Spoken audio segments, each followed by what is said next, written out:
من يوصل وهي بابت ولاد جراد ولا من يوصل وهي باه ما يشومات العضاده شوف خديجة وشوف ناسها وشوف de la région entre de Taourazout. À Tiaret, nous sommes très fiers parce que Ibn Khaldoun a écrit les prolégomènes, donc la Muqaddima, dans ces grottes. En fait, c'était des habitats troglodytes. C'est devenu un lieu de pèlerinage. Je visite les grottes d'Ibn Khaldoun, mais le pèlerinage, c'est Sidi Khaled, le saint patron de ma tribu maternelle, juste à côté. C'est à quelques mètres des grottes d'Ibn Khaldoun. Cette région, je pense, est favorable par sa flore, par ses paysages, et surtout, elle est isolée. C'est Taourazout. Tu ne vois pas le village de Taourazout si tu n'entres pas dans le village. Je confirme. Il est bien caché. Donc c'est pour ça que Ibn Khaldoun est allé se cacher là-bas chez les Berbères de Taourazout. Donc, et il a écrit sa Muqaddima entre 1375 et 1378. On est dans une région où le soufisme a son importance aussi. Oui, parce qu'il y a beaucoup de mausolées, beaucoup de saints soufis, comme Sidi Khaled, comme Sidi Nasr, et j'en passe.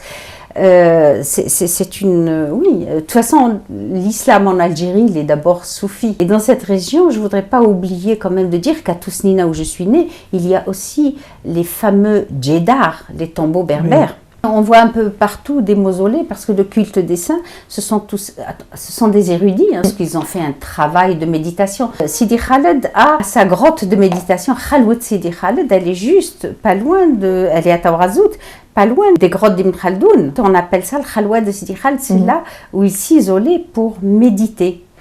Et puis après, il y a aussi beaucoup de goubas, beaucoup de mausolées où il n'y a pas de tombeau de Sidi Abd Qadir al-Jilani. Donc le sultan des saints. El Jilani parce qu'il est né à Jilan, donc en Syrie. Et le Baghdadi, c'est lui qu'on appelle le Baghdadi. Quand on dit le Baghdadi, le prénom Baghdadi, c'est Sidi Abd Qadir. Sidi Abd Qadir de Bagdad, parce qu'il a fait ses études à Bagdad et il est allé trouver des maîtres pour lui enseigner. Et il est mort à Bagdad et son tombeau se trouve à Bagdad. On peut se rendre dans un mausolée, surtout si... je prends l'exemple de Sidi Khaled. Quand on veut. Moi, quand je vais là-bas, je me rends quand je veux. Il y a le Muqaddam qui est toujours là. Ils sont surveillés, c'est-à-dire il y a toujours quelqu'un. C'est un lieu sacré en plus. C'est un lieu sacré. Ils sont protégés. Et puis, on peut aussi aller dans n'importe quel mausolée à n'importe quel moment. Il n'y a pas une période pour aller visiter, faire sa prière dans un mausolée. Et il y a aussi d'autres mausolées qui sont beaucoup moins, on va dire, importants que Sidi Khaled ou Sidi Nasr, etc. Sidi Nasr était un disciple de Sidi Khaled qui est devenu lui-même saint et qui est très connu dans notre région. Et je voudrais revenir à Tousnina. À Tousnina, il y a un saint, c'est Sidi Tahar. Et Sidi Tahar, pourquoi j'aime beaucoup Sidi Tahar, tout autour, souvent les mausolées où tout autour il y a les tombes, ce sont des cimetières. Et Sidi Tahar, c'était le saint préféré de mon père. Mon père qui était pied noir, qui était très proche des Arabes, et vénérait ce saint. Et ce saint, il fallait sacrifier un bœuf ou 2 bœufs tous les ans, en guise d'offrande. Et mon père le faisait pour ce saint. Et jusqu'à maintenant, on parle de mon père et de Sidi Tahar. Et mon père aurait voulu être enterré là. Bon, il ne l'a pas été à cause de circonstances qui ont dépassé ma pauvre maman. Puis il est décédé pendant la guerre d'indépendance. Pendant la guerre d'indépendance, et on n'a pas laissé ma mère faire. Et il a été pris en quelque sorte par sa communauté pour être enterré à Souguer. Mais lui, il voulait être enterré à Tousnina, dans le cimetière de Sidi Tahar. D'ailleurs, c'est un mausolée que j'aime beaucoup aussi. Et souvent, j'ai mes retours comme ça à Tousnina, dans cette région, j'ai toujours cru que je partais à la recherche de ma mère. auprès de ces hommes avec leur djellaba, leur turban. J'adore ces hommes. Moi, quand je vois un homme avec une djellaba, avec une araya, avec un burnous, avec son turban, ça me donne une grande émotion. C'est mon univers. Et j'ai toujours cru que je partais à la recherche de ma mère, mais non, je n'avais pas besoin de partir à la recherche de ma mère. Je partais à la recherche de mon père, parce que mon père a aimé cette terre. Et dans ce livre de Leila Sebar, mon père, je parle de mon père, d'ailleurs j'ai mis comme titre béret basque et turban blanc. Dès qu'on voyait un Français avec son béret et avec plein d'hommes autour de lui, avec un turban dans sa carriole ou dans sa voiture même, on disait « Ah, c'est Asval ». C'est Asval parce que mon père qui était communiste, qui était humaniste, était très proche des siens. Voilà, et c'est pour ça il s'est mélangé aux Arabes, il a eu des enfants avec une Arabe. Et il disait toujours à ma mère, moi, la France je ne connais pas, mon pays c'est l'Algérie, son père y est né, son grand-père, donc... On peut parler du fait que tu as 2 prénoms? Oui.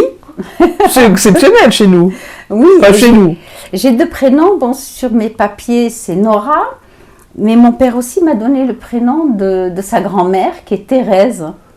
Et il y a une anecdote à ce sujet. Mes parents ont eu 4 garçons avant d'avoir une fille. Et quand je suis née, tout le monde était heureux, c'était la fête, puisque mes parents ont visité tous les mausolées à cheval. Ma mère était une grande cavalière, elle allait avec mon père à cheval visiter les mausolées et prier pour avoir une fille. Et puis, quand je suis née, ma grand-mère, qui était une bédouine, qui vivait sous sa tente, elle ne voulait pas habiter à la ferme. Elle ne voulait pas une maison en dur. Elle disait non, moi je veux déménager. Quand j'en ai assez, je veux plier ma tente et déménager. Et ma grand-mère a félicité mon père et elle lui a dit « Comment as-tu appelé ta fille ?» Il a dit « Nora et Thérèse ». Elle a regardé, elle a dit « Mais tu es fou, mais il est fou. Il a désiré une fille, il l'a appelée Thérèse. Homme, Thérèse signifie homme en arabe. » Alors, on m'a toujours raconté cette histoire et ma grand-mère me l'a racontée en riant parce que c'était... C'était le gag. Oui. Tu parles de cette liesse à ta naissance. On sait que traditionnellement, en tout cas, je sais que moi, côté Kabylie, la naissance d'une fille n'est pas forcément toujours bien accueillie. Mais là, c'est après 4 garçons. Donc, c'est pas toujours vrai. Dans les contes, par exemple, nous avons un conte en Algérie qui circule un peu partout en Algérie. C'est Wouda'a Farktet Seb'a. Wouda'a qui a dispersé les 7.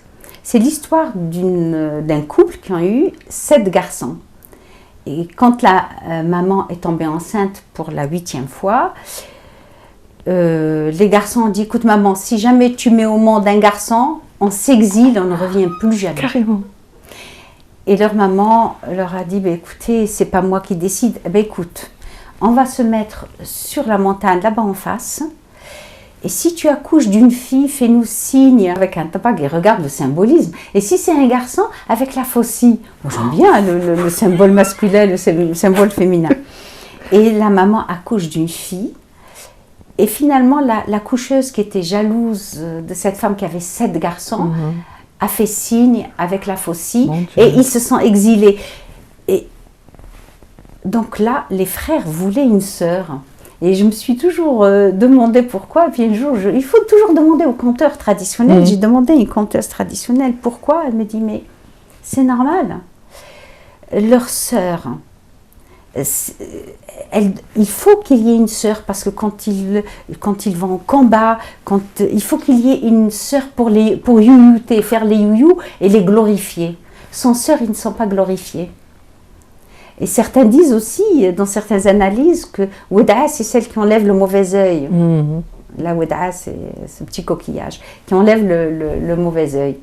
Mais j'aime mieux la version, il faut une sœur pour les youyou. Oui, pour les youyou. D'ailleurs, dans certains films, on avait vu pendant les combats à l'époque Donc en Arabie, à l'époque du prophète, sallallahu alayhi wa sallam, on voyait bien les femmes qui luttaient pour encourager les hommes. Mais celui qui n'a pas de sœur. C'est vrai. Ouais, donc les filles sont aussi bienvenues. Puis bon, tout cela a changé maintenant. Une fille est aussi bien accueillie qu'un garçon.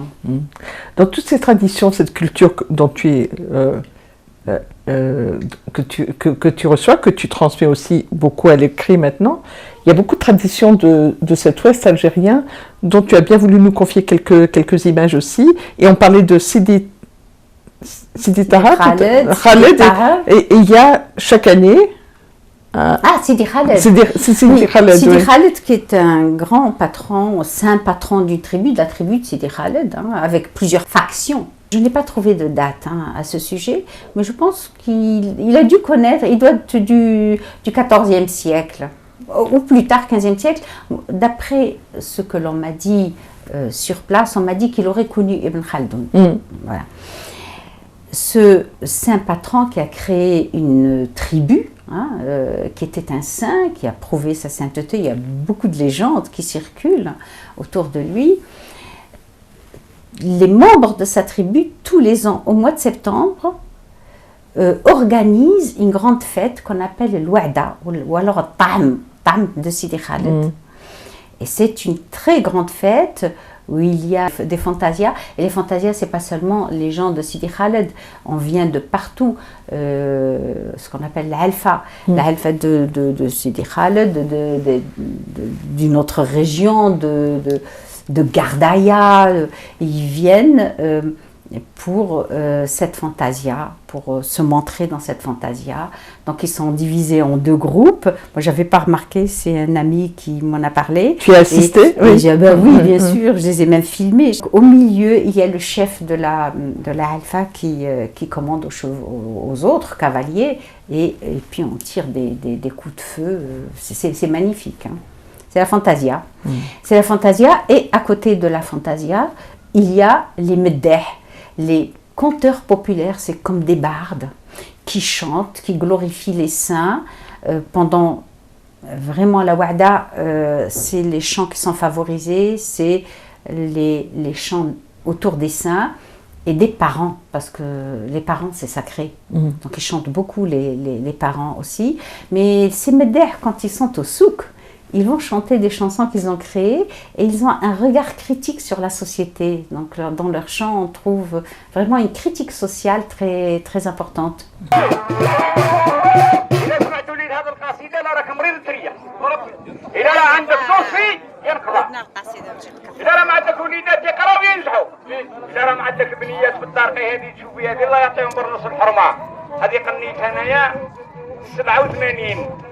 وان شاء الله اللي يسمع هذه يربح.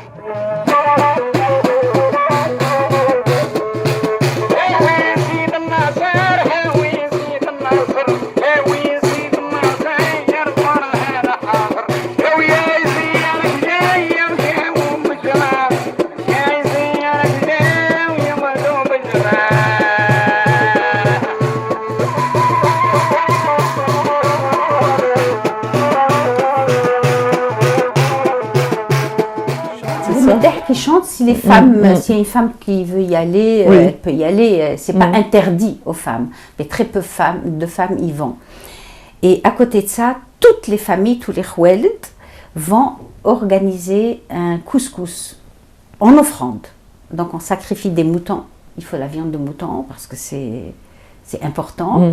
Et on invite qui veut.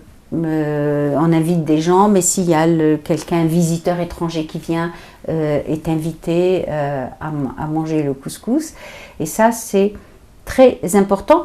Et tous les khoueled des différentes factions donc viennent, se réunissent. C'est la Assabiya dont parle Ibn Khaldoun.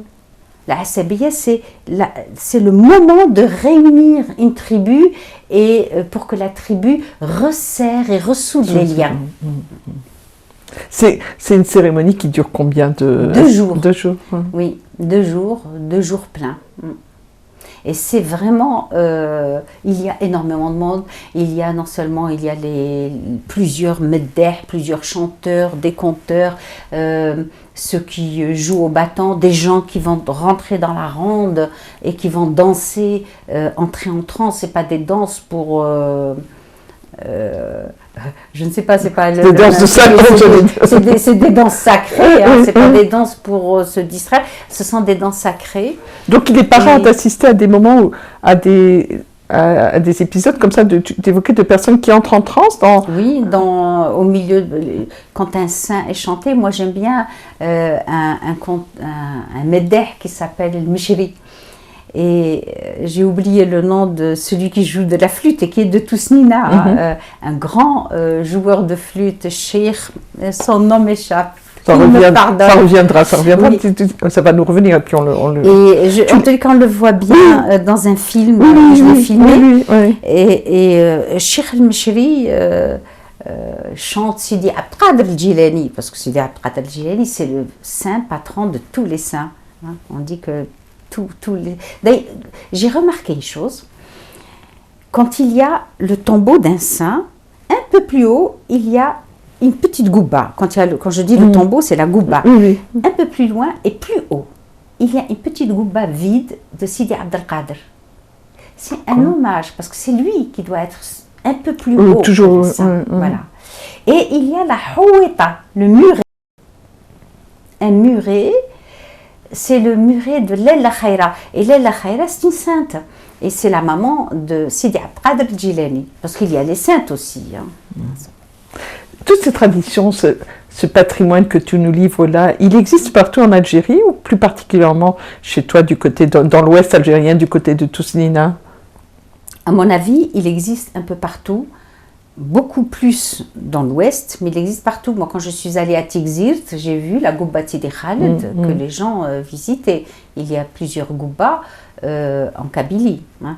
Et bon, dans l'est de l'Algérie, je n'ai pas eu la chance de visiter l'est, mais je sais que la tradition est vivace aussi là-bas. Et dans l'est de l'Algérie, on raconte beaucoup la geste hilalienne, Sirt ibn Hilal. Oui, parce que les Hilaliens sont passés par là.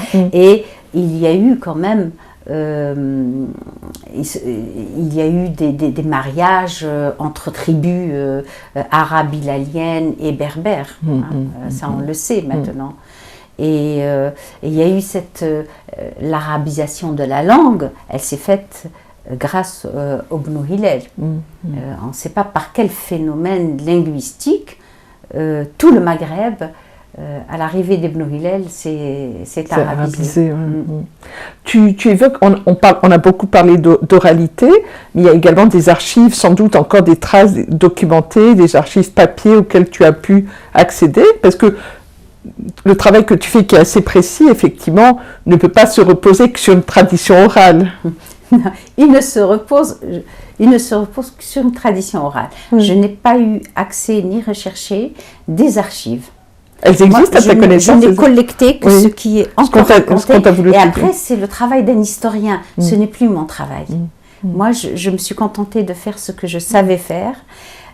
Aller chez les gens, déjà, il m'a fallu 10 ans pour convaincre les gens. Parce qu'au début, les gens ne savaient pas pourquoi j'étais là. Pourquoi je voulais ces contes. Alors que tu es enfant, une fille du pays. Et pourtant, oui. C'est pour ça que Mouloud Mamri dit qu'il a passé 1 mois dans un village sans collecter un conte, mais alors il a collecté un seul conte.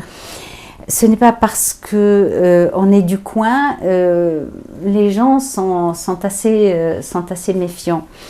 Et ils veulent savoir. On ne donne pas ces contes comme ça. Vous savez, confier un conte, c'est se confier aussi. Hein. C'est important. Donc il fallait que je montre patte blanche.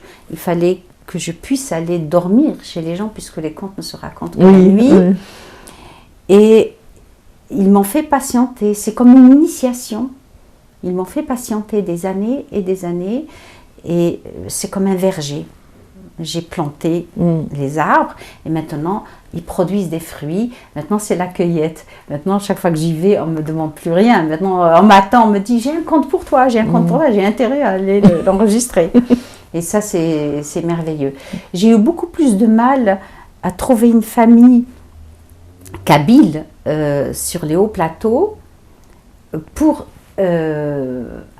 recevoir les contes. Ben, je ne parle pas le berbère, mais j'avais ce désir d'enregistrer des contes berbères sur les hauts plateaux. Et j'ai pu avoir accès, grâce à ma sœur Fadila. من يوصل وهي بابت ولاد جراد ولا من يوصل وهي باه ما يشومات العضاده شوف خديجة وشوف ناسها وشوف رمانو